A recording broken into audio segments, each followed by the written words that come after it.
वज़ीर आज़म साहब के उस बयानिए की भी मज़म्मत करूँगा जो एक मरतबा नहीं, बार बार अब वो ये बात कहते हैं, तवातुर के साथ वो बात कहते हैं, जब वो ये कहें कि जी सूबा सिंध पर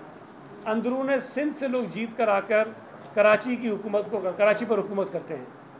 मैं ये समझता हूँ कि इतनी कम अकली की बात है, ये इतनी पॉलिटिकल इमेच्योरिटी की बात है कि कोई भी ऐसा सियासी कारकुन, ऐसा सियासी लीडर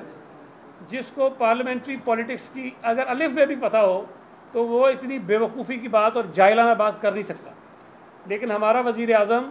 जो नाइल भी है, नालायक भी है, सिलेक्टेड भी है, अब वो लिसानियत की सियासत को सूबा सिंध में परवान चढ़ाने का एक बहुत बड़ा हथियार बन रहा है। ये नैरेटिव जो एमक्यूएम का नैरेटिव है, ये नारा जो एमक्यूएम का नारा है,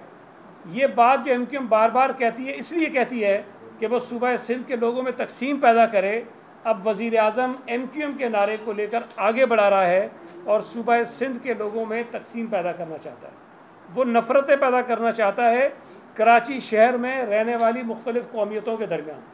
कराची शहर में रहने वाले वो लोग जिनकी मुख्तलिफ़ ज़बानें हैं, जो मुख्तलिफ़ ज़बानें बोलते हैं, उनके ख़िलाफ़, उनके दरमियान में नफ़रतें पैदा करने का सबब ही हमारा वज़ीर आज़म बन रहा है।